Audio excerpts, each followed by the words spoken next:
Jesus is the pivotal point between Christianity and Islam. Stop. Let's think about this for a second.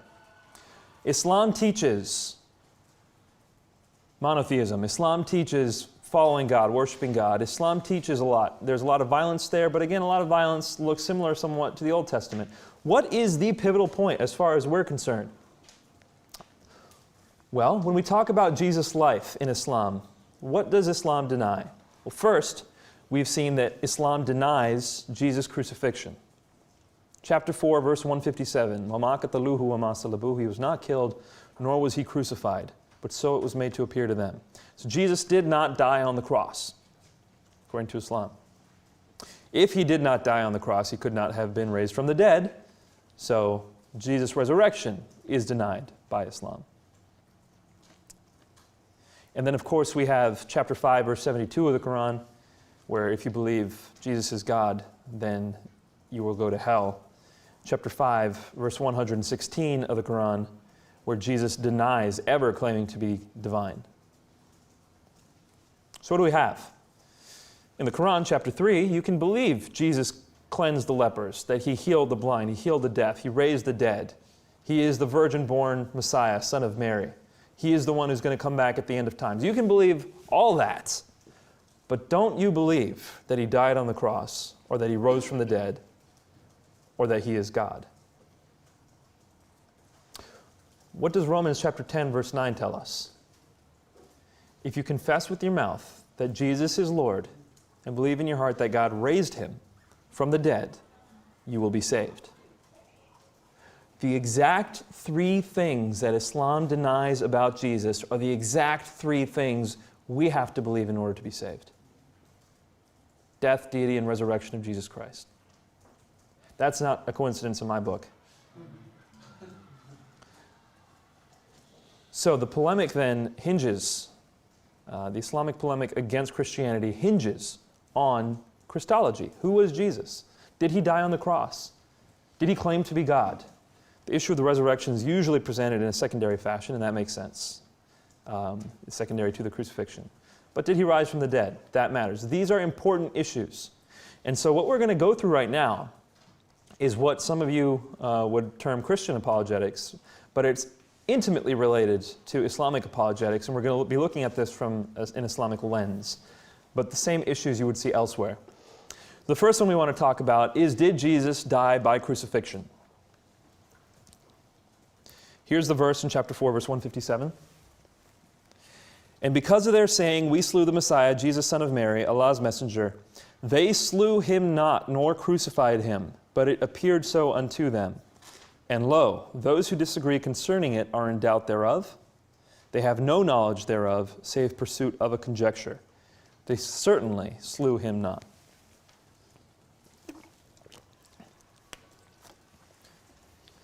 I call this the Islamic litmus test. I believe that if you're dealing with a Muslim who is providing an apologetic against Christianity, you can test whether that Muslim is sincere or not through this issue. And that's why I call it the litmus test. This issue is so starkly in favor of the Christian position that if a Muslim argues against it after having seen the evidence, I have to conclude that they're not being genuine. There's nothing you could say to them that could convince them of the strength of the Christian claim. Let's take a look at the reasons why. There's two lines of evidence that I use. This is the evidence I'm providing here is basically a recap of a debate I had in 2009, I believe, might have been 2010, with a man named Osama Abdullah on the issue of the resurrection of Jesus.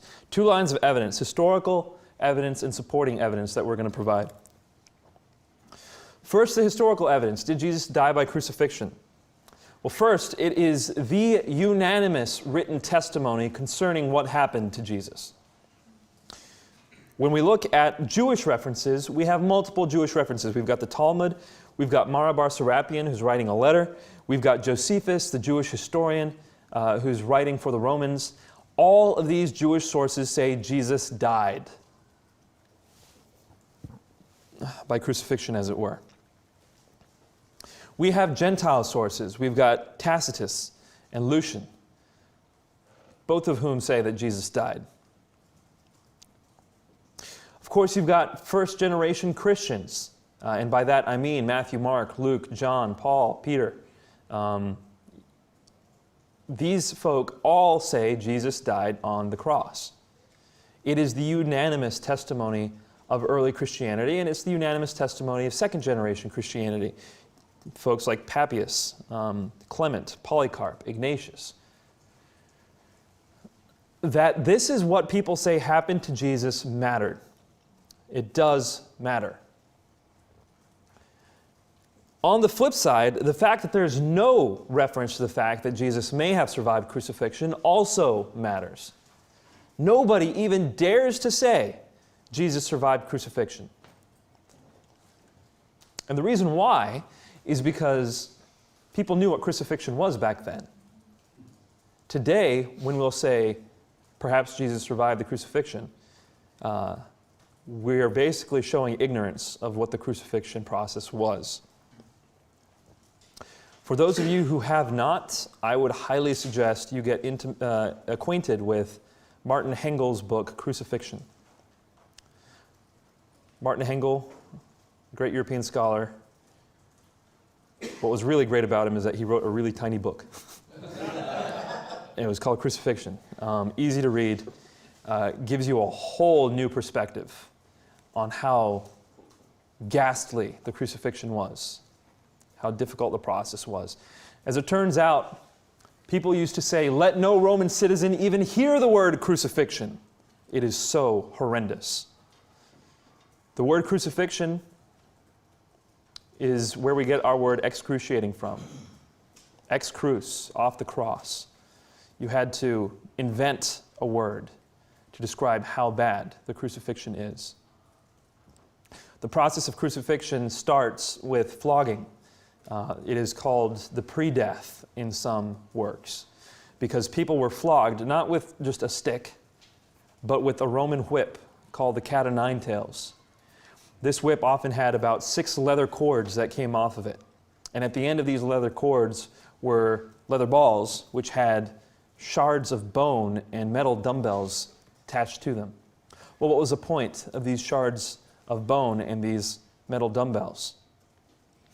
When striking a victim, the metal dumbbells would cause vasodilation. It would cause pain receptors to become acute. It would cause blood vessels to dilate, thereby weakening people even more when those shards of bone would grab into the skin and pull it off.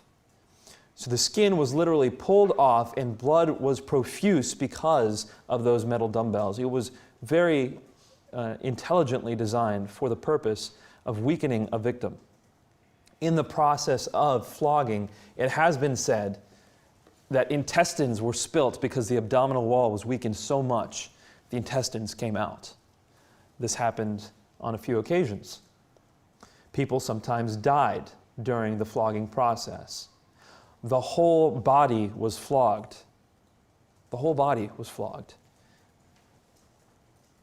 It was horrific, to say the least. The point of the flogging was so that people would not be able to kick and fight when they would be nailed to the cross. They would be on the verge of death, as it were, already. Now, what we know about flogging is that Jews were not allowed to flog more than 40 times. According to Old Testament law, you could flog 40 and no more. And what the Jews would do is they would stop at 39, just to make sure that they didn't accidentally miscount while they're flogging. They didn't want to break God's law. The Romans, in spite of the Jews, would therefore flog more than 40 times to show them, hey, we're not bound by your silly little laws. We're going to flog as much as we want. And so the flogging was often very protracted. It is at this point that the victim would then be made to sometimes carry the crossbeam to the point of the cross. Not the entire cross, just the crossbeam. And they would walk to that place. By the way, they're being flogged while naked, and they're being crucified while naked. Cheers. So all those wonderful paintings we have of Christ with the loincloth on are lessening the humiliation that our Lord suffered. He was naked on the cross. When being placed on the cross, nails were driven through the arms, not the hands, as is often depicted in medieval statements. The reason why is because back in those days, when someone said hand, they pictured this whole area, not just this area. So it was okay to say hands and still mean here. But this is the only place the weight of a person could be supported, here between the radius and the ulna. And guess what runs right through there? The median nerve. All right. So if you've ever hit your elbow on your funny bone, imagine piercing it with a nail. It destroys your hands. The median nerve is the main sensory motor nerve of the hand, and it destroys your hands. As you're nailed there, your knees are bent slightly, and one ankle is placed over the other, and a 9-inch nail is driven through your feet. This is for more than just torture, though. This is to give you a means to push yourself off of the nail. When you are hanging in this position, if you're just hanging, you will not be able to breathe out. You'll breathe in, and then to breathe out, you have to have some room.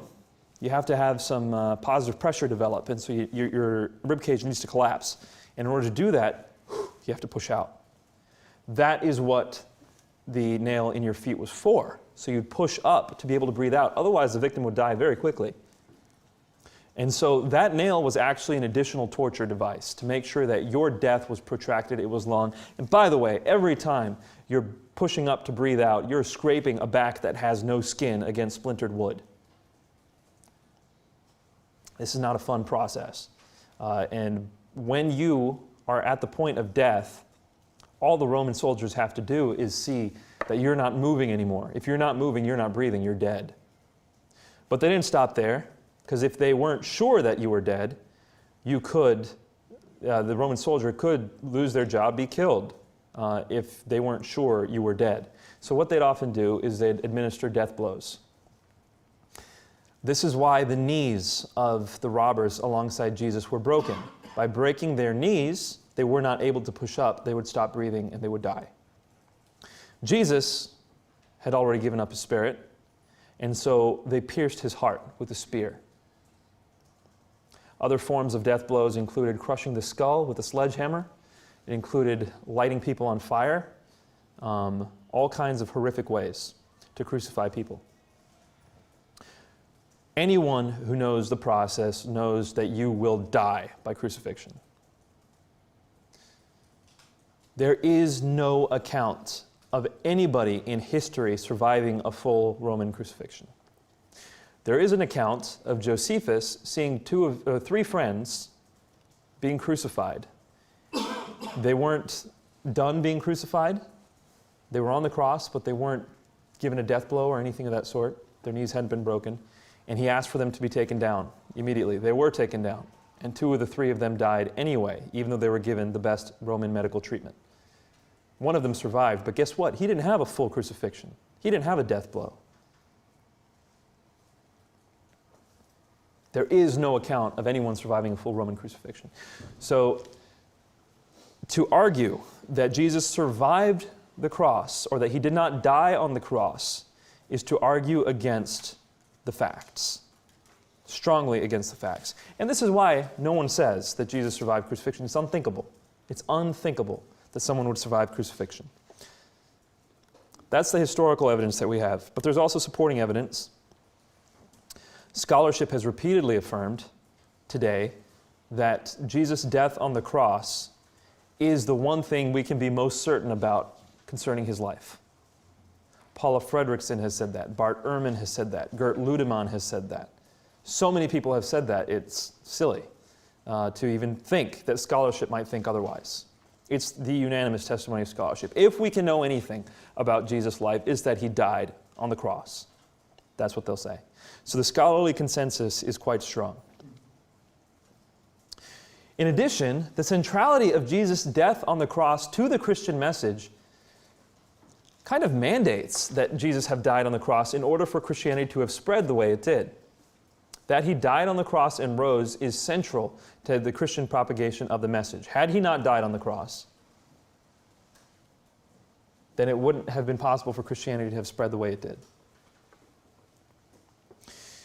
Again, this is supporting evidence. It's not as strong as the historical evidence was. We also have the issue of prophecies in the Old Testament. In the Old Testament, it seems that the righteous one would be crushed for the sins of many. You have Isaiah 53. You have an image in Psalm 22, what Jesus himself quotes on the cross. When he says, my God, why have you forsaken me?" He's quoting Psalm 22. The righteous servant that is suffering, that is pierced. So you have prophecies in the Old Testament that support this as well. Again, supporting evidence. The primary evidence is the historical evidence. Historically speaking, there is not one shred of evidence that Jesus survived crucifixion, not one. When people began to propose that theory, it was lovingly titled by Josh McDowell, the swoon theory. When people began proposing the swoon theory back in the 18th century, an atheist by the name of David Strauss wrote a critique. It's called the Strauss Critique. And he said that the swoon theory, he didn't call it the swoon theory, but the idea that Jesus did not die on the cross is untenable, because not only would Jesus then have had to break out of the tomb with broken hands and feet and go through and fight these guards and move out of there, that's virtually impossible for a man who had just survived crucifixion. But he would also have to convince the disciples that he was the risen Lord. Well, if you've got a man who barely survived crucifixion, he doesn't look like the risen Lord. The disciples might say, "We got to get you to the hospital," or whatever they had. "We got to get you to medical care." That's how they would respond if Jesus had just survived crucifixion. The fact that he was considered the risen Lord precludes the option that he had just survived crucifixion. That's called the Strauss Critique. And in Western scholarship, that ended the swoon theory. And David Strauss was not a Christian. He wrote one of the most inflammatory works against Christianity for the time. But the Strauss Critique remains the strongest critique of the swoon theory, or the apparent death theory, as it's often called. So the Islamic explanations for 4157, how do they respond to all this? What is their case? The primary one that's used, and the one that was used initially by Muslim scholars, is the substitution theory. It says that Jesus was not killed, nor was he crucified. So Muslims will often say, Jesus was never even put on the cross. And the next part of the verse says, "But so it was made to appear to them." They say, Allah made it look like Jesus was put on the cross. Well, how did he do that? The earliest Muslim explanations for this is that Allah put Jesus' face on somebody else, and somebody else was crucified in his place. Whom, you might ask? Judas is one example that Muslims use in a case of cosmic justice. Judas was put on the cross in place of Jesus. Another is Simon of Cyrene. Some of the more apologetically minded folk will say, look, Simon of Cyrene had to carry Jesus' cross. At that time, they confused Simon with Jesus. Never mind the bloody mess that Jesus was. They confused Simon of Cyrene with Jesus, and he was placed on the cross instead. These are the substitution arguments that are used. And Muslims, by the way, have the advantage over atheists and agnostics to say that God made it look like that. And certainly God has the potential to do that. The next most common theory, and I see this being espoused more and more by Muslim apologists, is the theistic swoon theory. It's a swoon theory with theistic bent on it, that Allah allowed for Jesus' survival on the cross. If Allah can raise him from the dead, as you Christians say he can, why could he not save him from dying in the first place? A legitimate argument, but it yields a dilemma. And the dilemma is, and I think it's a dilemma for both of these positions, it stems from chapter 3, verse 55 of the Quran. Now, chapter 3, verse 55 of the Quran says that Jesus' disciples would be uppermost until the day of resurrection. Jesus' disciples would be uppermost until the day of resurrection. In other words, Christians, especially those who immediately came from him, would be on top. They would be superior in whatever way. To say that Jesus did not die on the cross, but it looked like he died on the cross, would explain why the disciples then went and started preaching the risen Jesus. They thought he died, and then they saw him alive. Now they're preaching the risen Jesus. That makes sense, okay? That fits. But they're doing that because Allah tricked them. You have a deceptive God at this point. In other words, the Christian faith was started because Allah deceived the disciples. If Allah put somebody else's face on Jesus, or if Allah miraculously kept Jesus alive, the disciples who then went out and preached the risen Jesus, they were tricked by Allah. They were deceived. Are they to be blamed? Is it their fault? Maybe the blame should be on them and not on Allah. No, the Quran says, 355, that they were uppermost. The disciples weren't bad. They were good guys, according to 355. So deception has to be on Allah in this case. Or perhaps Allah left that up to Jesus. Jesus explained to them that you didn't die on the cross, and Jesus didn't do it. Then we're left with an incompetent Messiah. Would Jesus really have done that? In fact, we're left with an incompetent Messiah anyway, because Jesus wasn't able to adequately explain to his disciples, no, I'm not God. No, I didn't die on the cross for your sins. He wasn't adequately able to explain that. So the dilemma we're left with here by the Islamic position is we're either given a deceptive God or an incompetent Messiah. Regardless, in either case, Allah is responsible for Christianity. And if Christianity is shirk, is the unforgivable sin, then Allah is responsible for creating the religion which led the most people to hell in all of history. Call this the Islamic dilemma. Yes, sir. How have they responded to that if you brought it up to them? Poorly. You can watch it in debates. Whenever we've debated the issue of Jesus' death on the cross or his resurrection, this issue comes up. And a common Muslim tactic, and this is why I had so much respect for Bassam Zawadi. He didn't do this. A common Muslim tactic in debates is to simply ignore what you said. Just ignore it. Pretend it wasn't said. Islamic rhetoric is so good because you have Muslims are still, a lot of them are coming from oral societies. Not necessarily that they don't know how to read, that's not what I'm saying, but oral prowess is highly revered. And so they have good rhetorical skill. And you're in the middle of this debate and they just won't respond and they'll, dazzle you with smoke and mirrors over here. A lot of people won't notice the lack of response. But if you watch the debates, you'll see that they have not been able to respond to this well. I've heard that one of the 99 names of Allah is deceiver. Is that true? And if so, how do Muslims respond to that? That's a great question. It is one of the 99 names. The question was that isn't one of the 99 names of Allah that he is a deceiver?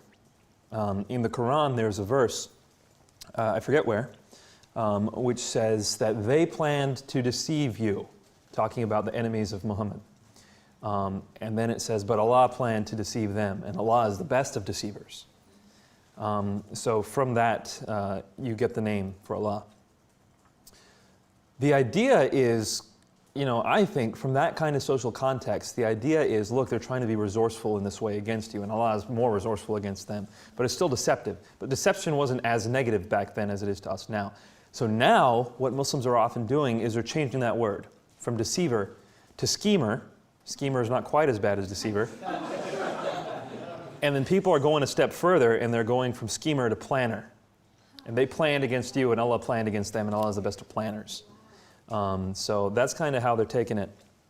And they'll try to defend that translation. So that's how they respond to that. Any other questions here?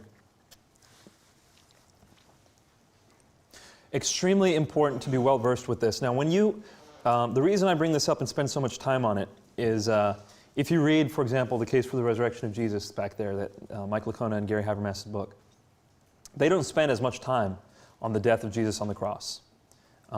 Most Christian apologetic works just simply don't, because they assume you already believe it.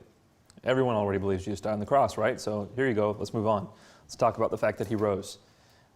Even in the 4-point response that Mike gives, fact number 2, fact number 1. No, it's fact number 1. Fact number 1, Jesus died on the cross. He just gives it as a fact. It's like, here's a basis that we're starting with. Okay, this is a fact that everyone agrees with. Let's move on. It's like he doesn't spend too much time on it, and he really ought not to. It's so obvious. But when you're debating Muslims or when you're dialoguing with Muslims, this is an important point to bring up. Could their concept of divine determination justify the deceptive God theory? Because via divine determination, Christians were going to go to hell anyway. So this is just his way of leading them to hell? That's a great question. So the question was, could their view of God's divine determination affect whether or not Allah is a planner or a schemer or a deceiver? And I would say indirectly, yes. They never feel like they have to defend God's character, because God can be whoever he wants to be. There's a lot more of an arbitrary nature to Allah in Islam than there is in Christianity. Now, some Islamic philosophy has dealt with that. But a lot of the beautiful Islamic philosophy was undertaken by Muslims called the Mu'tazili. The Mu'tazili were around early in Islamic history, and they imported a lot of Greek philosophy, Aristotle especially, and they were putting together some coherent thoughts. They were introducing reason into the faith. And the Ash'aris, who fought against them, said, you're doing this all wrong. You're bringing foreign thought in. That's not what Islam is about. There was a big battle between the Ash'aris and the Mu'tazilis, and the Ash'aris won. So some of the really good philosophy that tried to reconcile this stuff was early on, and no one pays any attention to it. Yes, sir? I've heard that Muslims do believe in the resurrection of Jesus or a rapture or something like that, and they also believe in his virgin birth. Could you address those two? Yeah, the virgin birth, definitely. I mean, you see that. The question was, do Muslims believe in the virgin birth and in some kind of ascension of Jesus? And the answer is yes. The Quran says Jesus was virgin born. Clear as day. He was born of a virgin. Any purpose to that? I mean, why would he be born of a virgin and no one else? No purpose is given. Oh. It was just God demonstrating his power. He could have Jesus born without a father if he wanted to. So, yeah, no necessary purpose for that. No, I'm not going to get into that. The resurrection, rapture. Yeah, and it also says in the Quran, وَرَافِيُكَ إِلَيَّ, and we lifted him up to ourselves. And Muslims believe that means that Jesus ascended into heaven. And that is why he will return at the end of times. Again, from that tower in Damascus to start the latter days. So Muslims believe Jesus is going to start the latter days, initiate it by his return. So Muslims and Christians are waiting for the return of Jesus. Yeah, and it's in the Quran that we lifted him up to ourselves. Now, some Muslims argue that means in status. We raised Jesus up to ourselves. They'll say that means in status, because there's another verse which kind of implies that Jesus did die here on this earth, that he wasn't raised. So some Muslims will say that meant God lifted him up in status. Other Muslims will say the verse that says Jesus died, that's talking about in the future. Jesus is going to come back and then he'll die. So you have some disagreement there. Again, I'm not big on Islamic eschatology, so if you want to look into this a bit more, read the work of David Cook out of Rice University. I focus more on the historical aspects. Is that Joel Richardson, I think? Yeah. Yeah. I haven't read it. Fascinating. Okay. There's 22 parallels between biblical eschatology and Islamic eschatology, and they're just a flip side of the coin. It's amazing. Yeah, there's a lot of parallels in eschatology, but there's a lot of disparity, not much unity in Islamic eschatology. I asked my friend, the same friend who said he couldn't be my friend anymore, I asked him what he thought about the afterlife. He sent me a 33 CD lecture series on Al-Akhirah. I tried to listen to him, but I couldn't bear it after a while. I don't know much about Islamic eschatology, so I apologize. Now, I know what I was taught. which is not too indicative of what everyone else was taught, because our sect of Islam believed different things about eschatology than others did. Our sect was pacifist, and so we didn't have an image of Jesus coming and killing all kinds of people and fighting. That wasn't what ours was taught, but ours was idiosyncratic. So. What Richardson points out in this book is that, Islam's waiting for two people. And The Mahdi and the Messiah, yeah. Yeah, that's fascinating because if you know Revelation well. Mm. Satan brings two people onto the scene, so anyway, I won't spoil it. Thanks. Appreciate the consideration.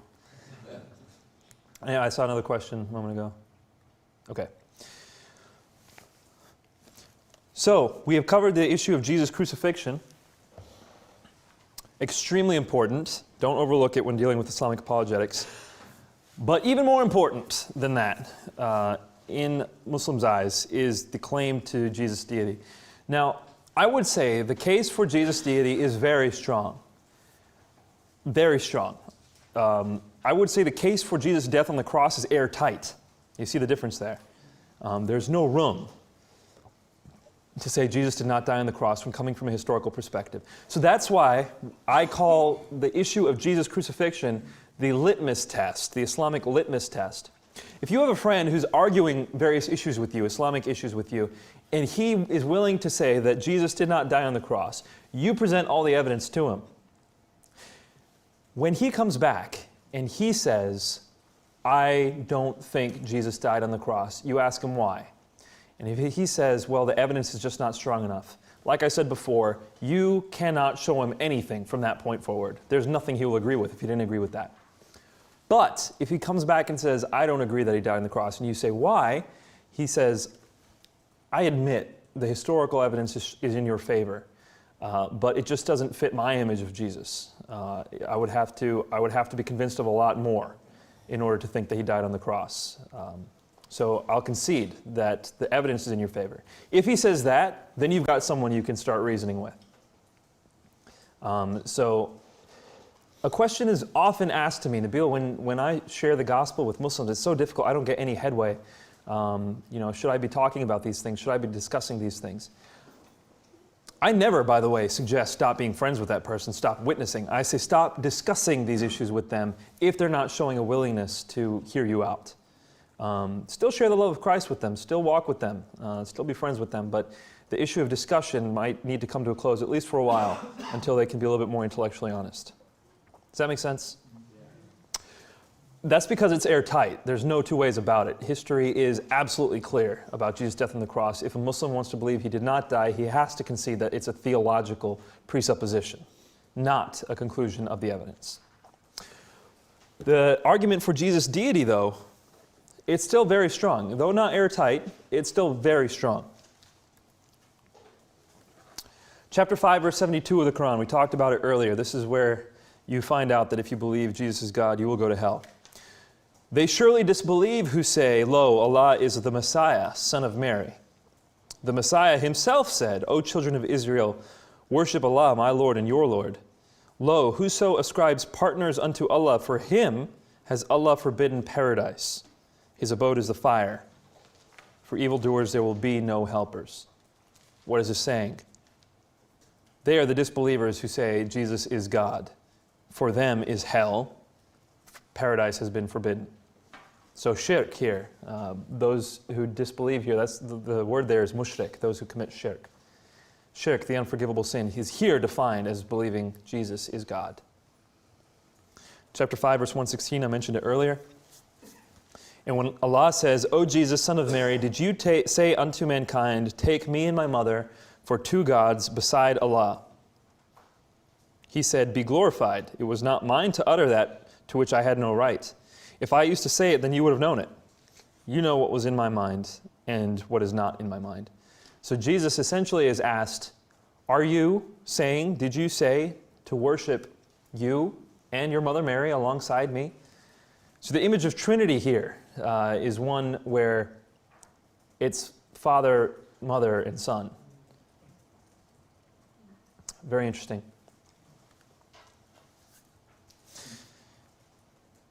So that's what the Quran says. That's how the Quran depicts the deity of Jesus Christ.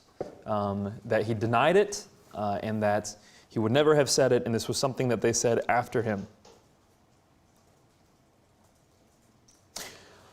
Now, I don't use this approach when I argue the deity of Christ with non-Muslims. I use a different approach. But when I'm talking about the deity of Christ with Muslims, I focus on a holistic gospel message.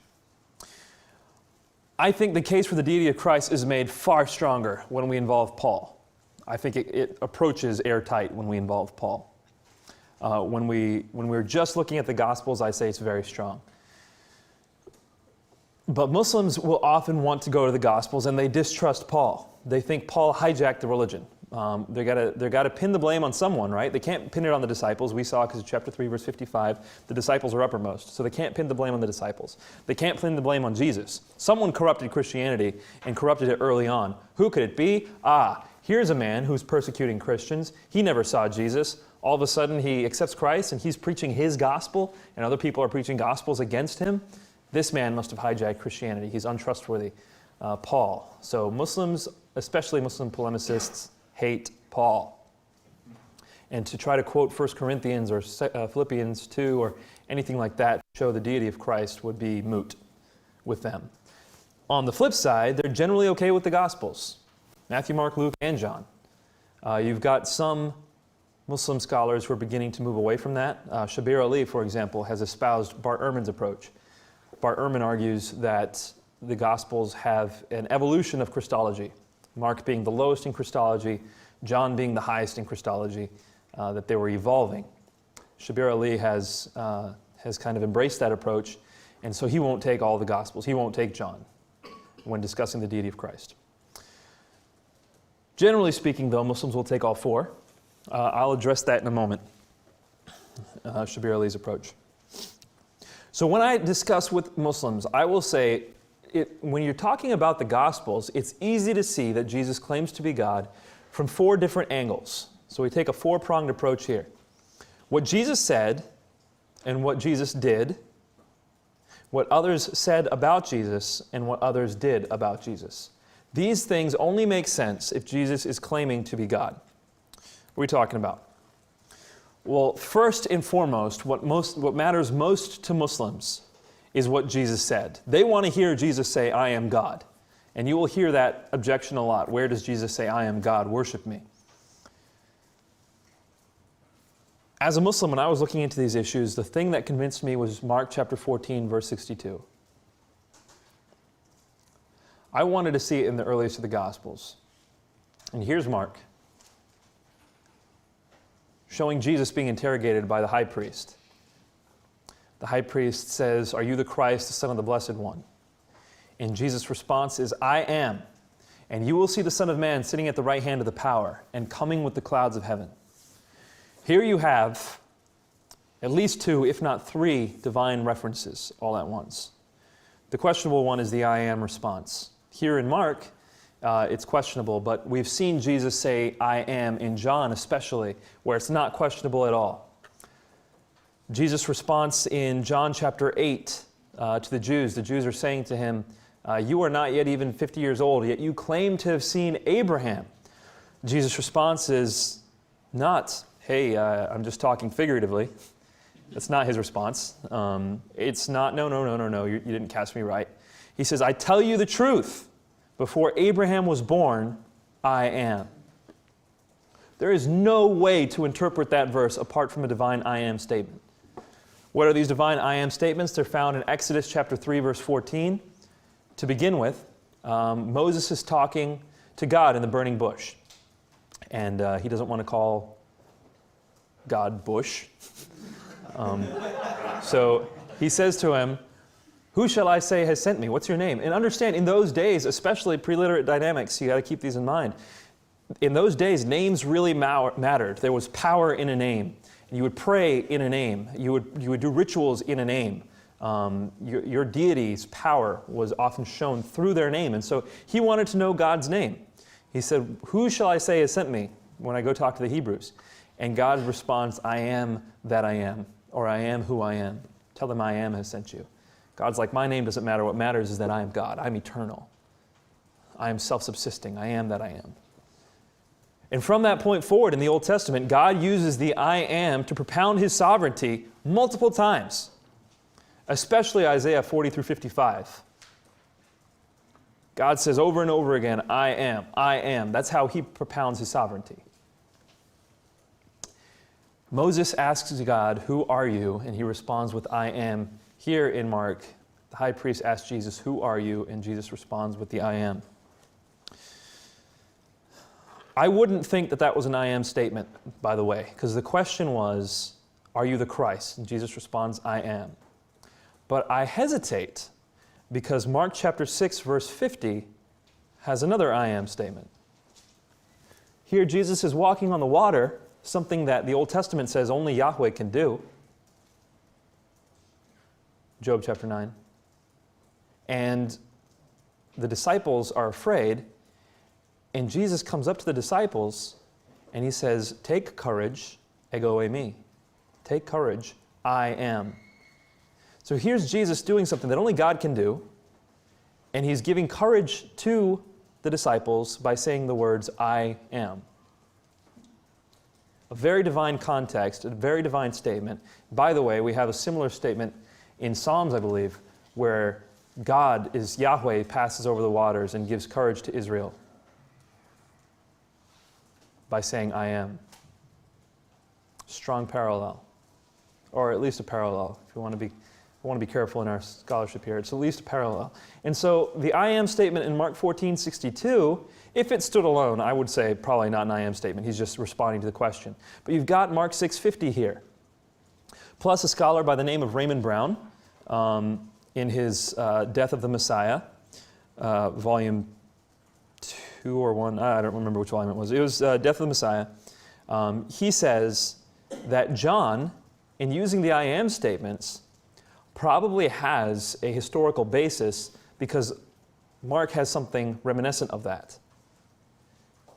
So even some scholars are saying there's something here. There's something here.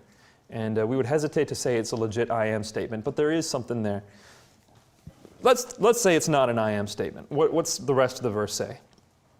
Jesus says, you will see the Son of Man sitting at the right hand of the power and coming with the clouds of heaven. All right, now we have definitely two references to the Old Testament. There's no question that these are references. One's almost a quotation, the Son of Man coming with the clouds of heaven. What's the reference here? Daniel chapter 7, verses 13 and 14. Here in Daniel, Jesus is looking in Daniel is looking in the sky, and he has just seen a vision of the Ancient of Days. There's the Ancient of Days sitting on the throne, being worshipped by angels. The Ancient of Days, the God, the Father, he's sitting there on the throne, being worshipped. And then Daniel says, and I looked in my night visions, and behold, one like a son of man approached the Ancient of Days. Okay, so it's one who looks like a son of man approaching the Father. And to him, not the Father, and to the Son of Man, the one who looked like a son of man, was given glory, power, and a kingdom. People of every nation and language will serve him. His kingdom is one that will not pass away and be destroyed. Wait a minute. So there's the Father sitting on the throne. You've got someone who looks like a human, that's what it means, the one who looked like a son of man, who's given glory and the kingdom of heaven for all eternity. And in that kingdom, people of every nation and language are going to serve him. What kind of service of this is this? You look at the word service in the Hebrew there, it's pelach. Or I guess it would be in the Aramaic. And in the Greek, the Septuagint, the word is latruo. Every single time the word latruo is used in the Septuagint and in the New Testament, it's used of a service due only to God.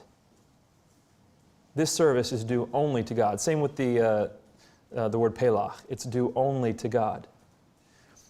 There's one instance in the book of Romans where it was given to someone other than God, and God became furious because it was due to him.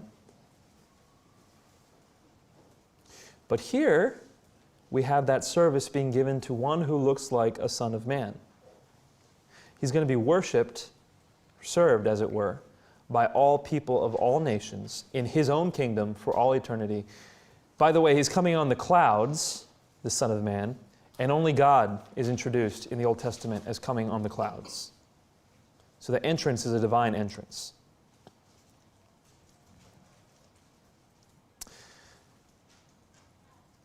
Jesus, when he calls himself the Son of Man throughout the Gospels, he calls himself the Son of Man over 80 times if you count all 4 Gospels.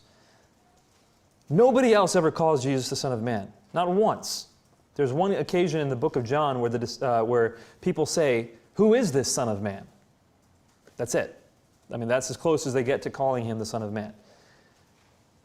So the term Son of Man here is used explicitly by Jesus.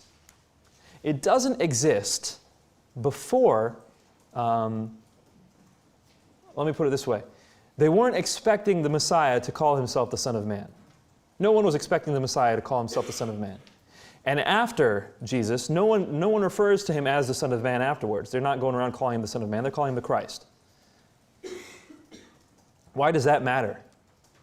That Jesus called himself the Son of Man passes the criterion of double dissimilarity, or the criterion of dissimilarity, as it were. This criterion is the most stringent criterion used by historians to determine whether Jesus actually said something. The most stringent one there is. There's nothing more stringent than that.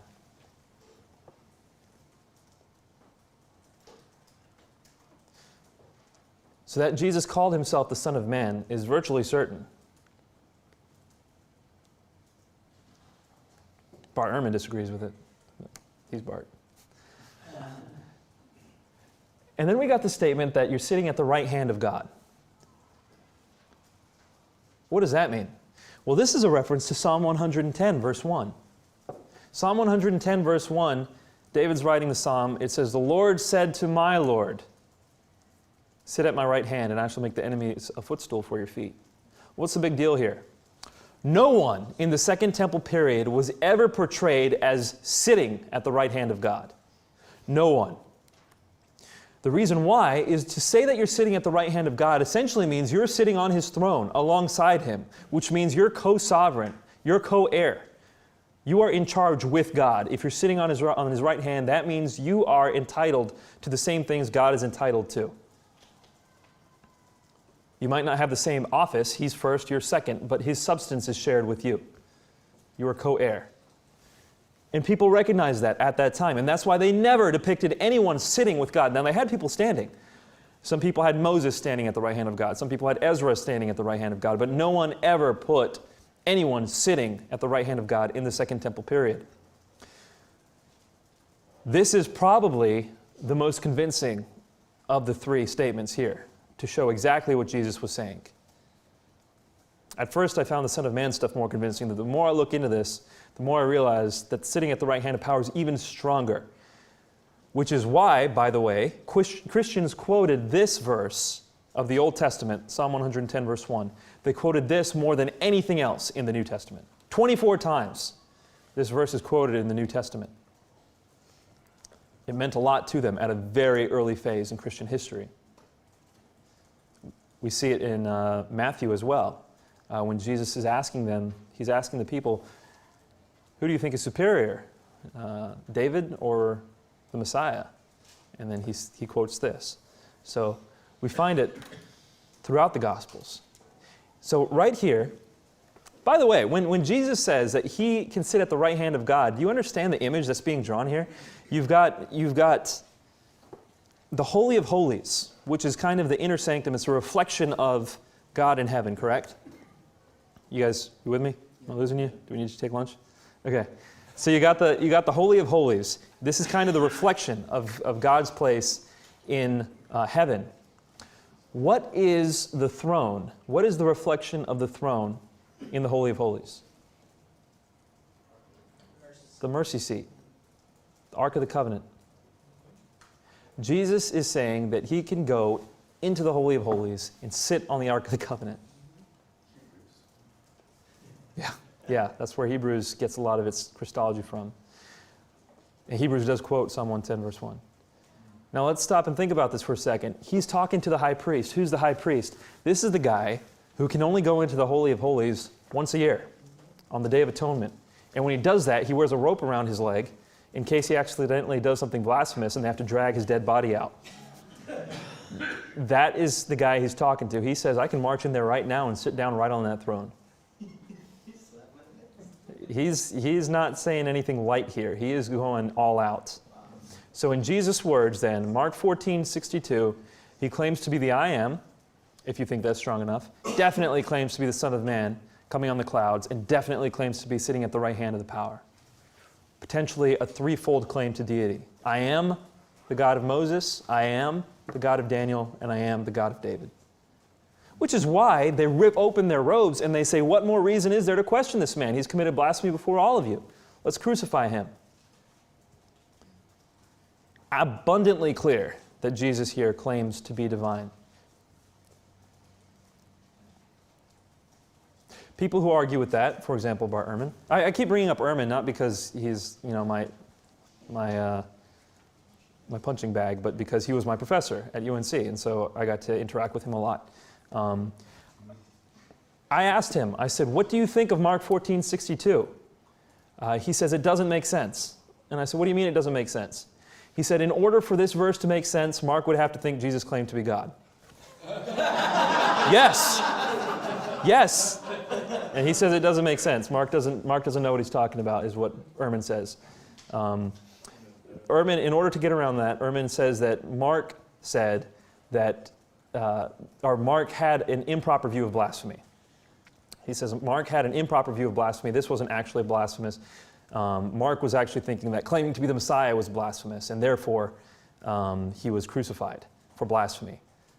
Whereas claiming to be the Messiah was not blasphemous in that time. We know that. There were all kinds of people who claimed to be the Messiah, and they were beaten often. They were considered stupid, and they were let go, but they weren't crucified for blasphemy. You're only crucified for blasphemy for either uttering the divine name or, according to Philo, for according divine prerogatives for yourself. So Ehrman says he thought that claiming to be the Messiah was blasphemy. No, Mark knew that claiming divine prerogatives for yourself is blasphemy. And that's what he's showing Jesus doing. Okay. Anyhow.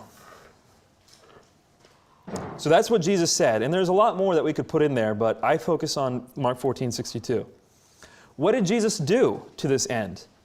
Well, according to the Gospels, he forgave sins. Mark chapter 2, so that you may know the Son of Man has authority on earth to forgive sins, he said to the paralytic, I say to you, arise. Chapter 2, verse 10 of Mark. He heals a paralytic, forgiving him his sins. What did everyone respond at that time? What did the scribes and Pharisees, I think it was, in that event, what did they respond by saying? This man blasphemes. This man blasphemes. Why are they saying that? Because Jesus is according a divine prerogative for himself, the forgiveness of sins. In addition, Jesus does miracles in his own name.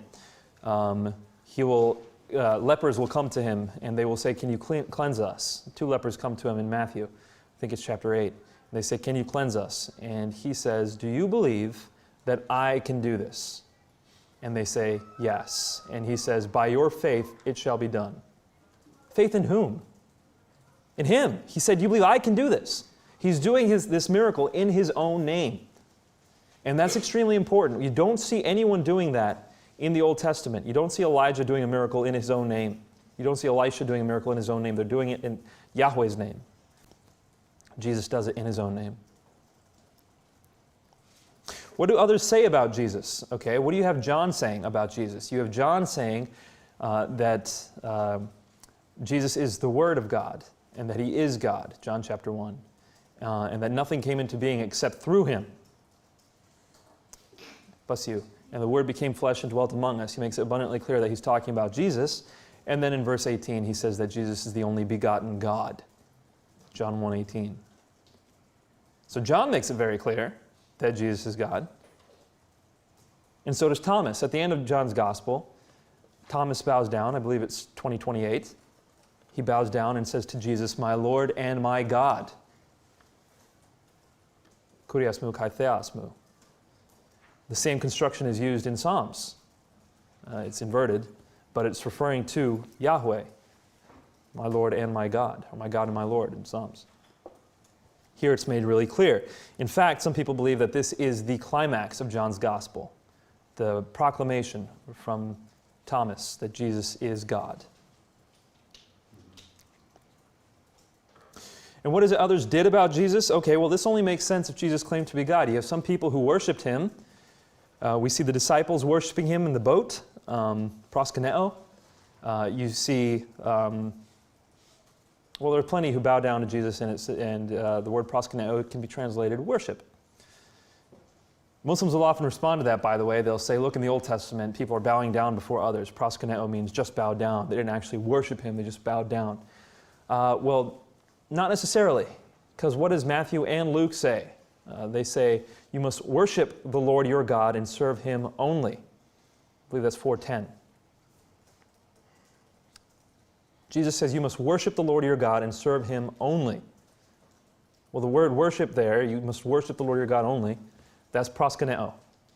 So Jesus says don't bow down to anyone, which is exactly why in Acts you see when people start bowing down to Paul and Barnabas, that they rip their clothes and they say, we are not gods, don't do that.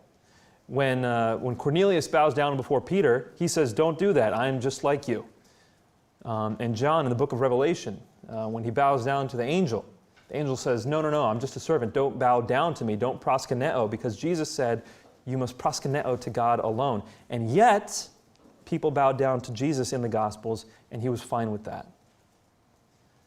In fact, in 20:28, in John, when Thomas does that, he says, it's about time.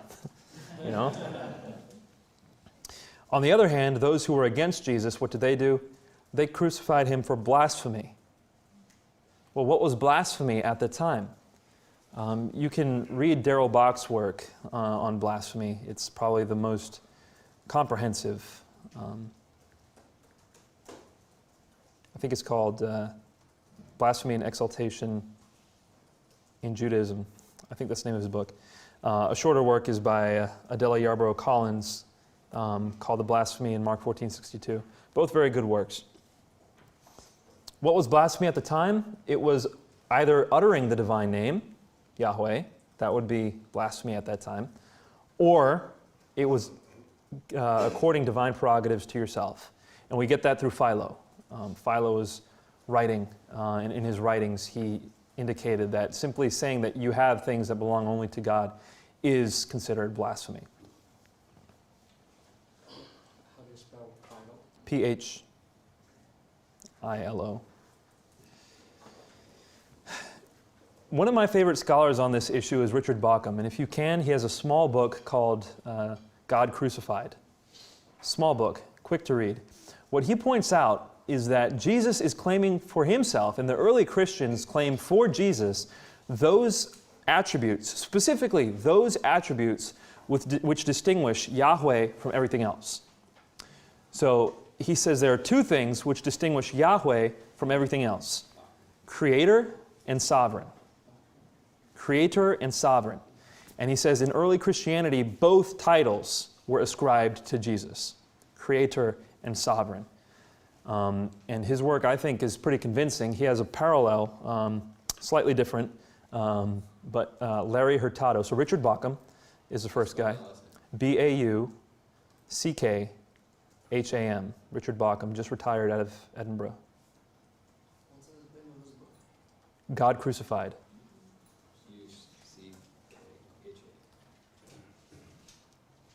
Actually, it was Larry Hurtado, just retired out of Edinburgh. And Larry Hurtado. Read Larry Hurtado as well. The one I would read, probably the shortest and most concise, is How on Earth Did Jesus Become God? It's a tongue-in-cheek title.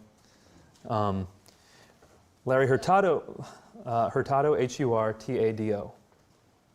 Larry Hurtado argues that the titles accorded to Jesus. Wait, I'm sorry, that was Bauckham. Larry Hurtado argues that the rituals performed in Jesus' name, the actions that were performed, those are something that were only for God. So, for example, baptism, communion. These were actions that were done for God alone. And the fact that we see them in 1 Corinthians 11, and we see it in pre-New Testament writings, I'll explain that in a moment, shows that they did it extremely early on. So Hurtado and Bauckham, two extremely well-respected scholars. Hurtado and Bauckham both very well-respected. argue early deity of Jesus Christ, early high Christology, and they do so very convincingly. Both just retired, though. It's kind of sad.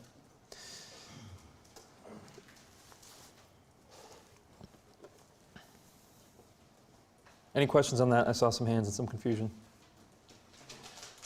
General aura of confusion emanating. One last thing I want to look at, though, is the early history of the New Testament. Why did I put this here? Oh, I shouldn't have put this here. Oh well, I'll do it anyway.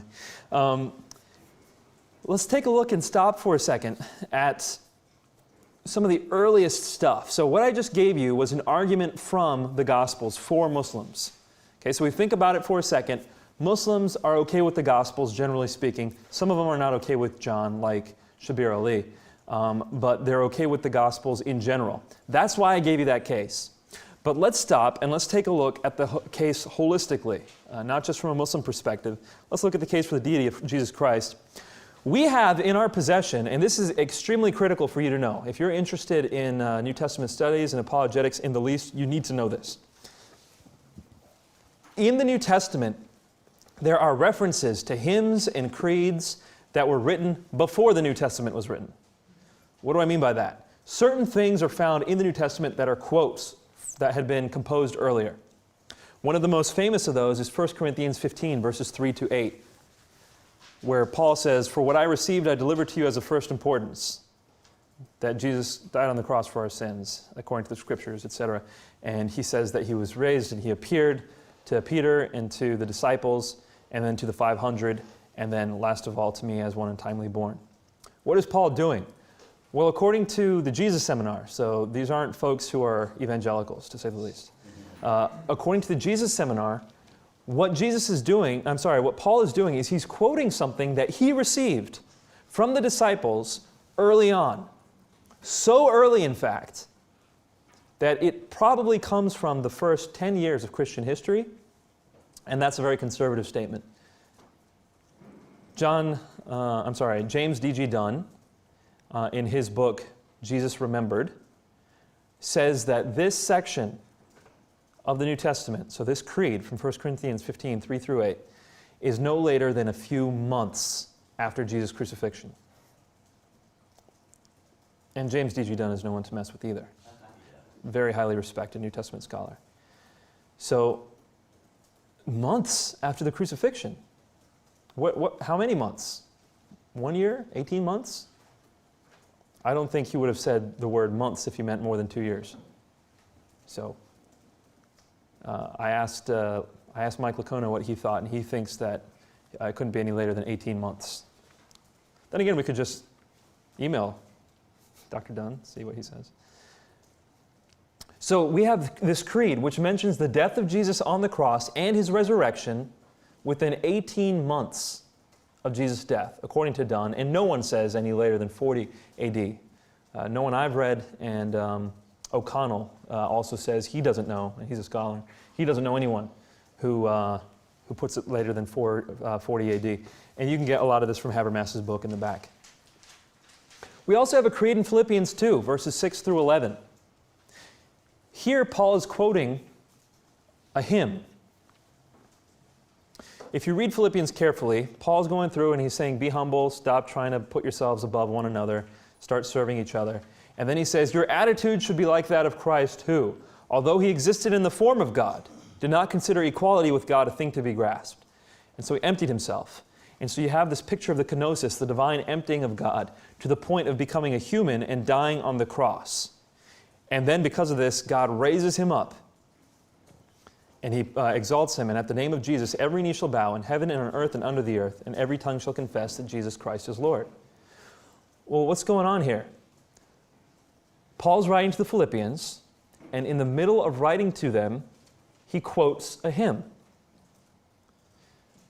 How can he quote it unless he knows that they already know it? Which means he's either said it to them before, or he told it to them when he established the church. Well, if he said it to them when he established the church, that means it was composed even before that. So this hymn in Philippians 2, 6 through 11 is extremely early. How early? Some people have argued that you can retrovert this this hymn into Aramaic. If you put it in Aramaic, it forms a hymn of 5 stanzas, 3 lines each, with meter. There's one intrusion in there, even death on a cross doesn't fit the scheme, but other than that, the rest of it fits perfectly, according to some scholars. If that is the case, if this hymn was actually composed in Aramaic, we probably have the earliest teaching of the Christian church. Jesus was in very nature God. And he lowered himself to the point of man, died on the cross, and then was raised. He was exalted, is what it says. And at the name of Jesus, every knee shall bow in heaven and on earth and under the earth, and every tongue confess. That's a quotation from Isaiah, which describes Yahweh. In Isaiah, it says, every knee will bow and every tongue will confess to Yahweh. Here, it's saying it will happen to Jesus in a creed which may have come from the Aramaic-speaking church. As early as it gets. It doesn't get any earlier. There are also arguments that Mark's passion narrative is extremely early. I had planned on covering this later, but I'll cover it now. In Mark's passion narrative, you can get this, by the way, from Gert Tyson, G-E-R-D, Gert Tyson, T-H-E-I, T-H-E-I-S-S-E-N, Gert Tyson, he's a German scholar. Gert Tyson argues that in Mark's passion narrative, you have names that are conspicuously missing. For example, in the Garden of Gethsemane, somebody strikes the ear of the high priest. The ear of the servant of the high priest. Who is it? It's kind of important. It would be good to know. We find out in one of the later Gospels that it's Peter. Why isn't it said in Mark's time? Okay, why don't we get the name of the servant in Mark's Gospel, in Mark's passion narrative? And who is this boy who runs away naked? What's that about? You know, who is this guy? Why don't we get his name? You really want to know his name. You want to know who he is. And so why don't we know who it is? Why is the name not given? Gert Tyson argues that Mark didn't provide these names for protective anonymity. If he were to say Peter was the person who struck the ear, guess what? They would go get Peter because they were still looking for him. They still wanted to know who did it. If they say this was the boy who evaded police arrest, they would go get him because he was still wanted. If they said Malchus was the name of the servant, they would go ask him, who cut off your ear? And he'd be able to point him to the right person. So according to Gert Tyson, the reason why the names are not mentioned is because this is so early that it could be not mentioned for reasons of protective anonymity. Richard Bauckham takes the argument further, and I think convincingly so, in his book, Jesus and the Eyewitnesses.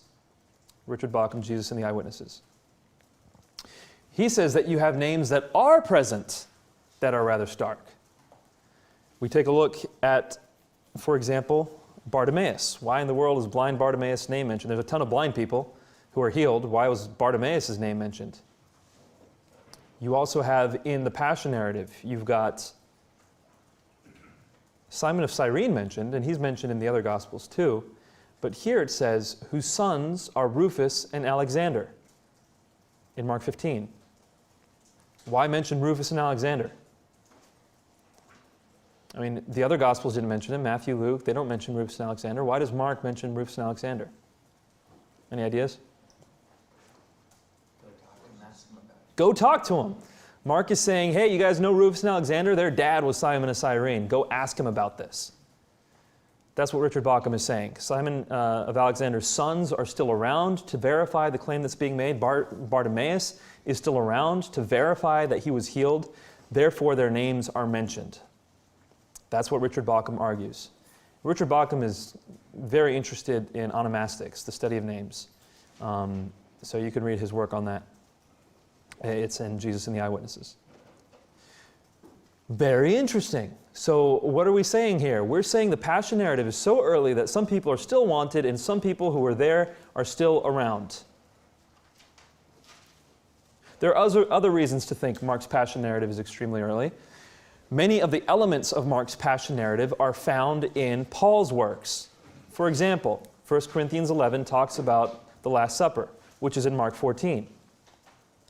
You have on the night he was handed over in 1 Corinthians.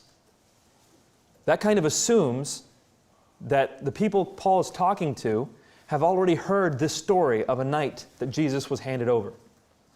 Right? If he says on the night he was handed over to the Corinthians, he thinks that they already know what he's talking about. And that's what Mark talks about. There was a night in which Jesus was betrayed. Jesus' suffering in Paul. Paul makes it very clear that Jesus suffered. Mark talks a lot about Jesus' suffering. So you've got a lot of parallels between Paul's writings and Mark's passion narrative, which make you think that Mark's passion narrative was extremely early. For all these reasons, Mark's passion narrative can be dated, potentially, not with a lot of confidence, but with some confidence, to an early date, perhaps even in the 40s or 50s, maybe even in the 30s. There's one argument that it was in the 30s. I don't know about this, but the argument is, who mentions Caiaphas' name? Matthew. Who doesn't mention it? Mark. When Mark says the high priest, why doesn't he say the high priest Caiaphas? The argument goes, because Caiaphas was still the high priest. So all he had to say was the high priest. And they knew who he was talking about. Well, Caiaphas stopped being the high priest in 37 AD. So if that argument is sound, then Mark's passion narrative is before 37 AD. How early? Who knows? But it's really early according to these arguments. And it definitely predates the actual writing of Mark. So what do we have? We have the earliest layer of earliest layer of Christian history in the New Testament. And what do those layers proclaim? 1 Corinthians 15, 3 through 8 proclaims the death and resurrection of Jesus. Philippians 2, 6 through 11 proclaims the death, deity, and resurrection of Jesus. And Mark, death, deity, and resurrection of Jesus. The earliest layer of Christian history in the New Testament proclaims exactly those things we ought to believe in order to be saved, according to Romans 10:9. Coincidence? I don't think so. This is good to know for your own personal edification. This is also good to know for Islamic apologetics. If you're going to converse with Muslims, it's good to be able to say with confidence, the earliest level of Christian history is that which proclaims the deity of Christ, His death on the cross, and His resurrection from the grave. That is precisely the things that Muslims don't want early Christianity to proclaim. Biola University offers a variety of biblically centered degree programs, ranging from business to ministry to the arts and sciences. Visit biola.edu to find out how Biola could make a difference in your life.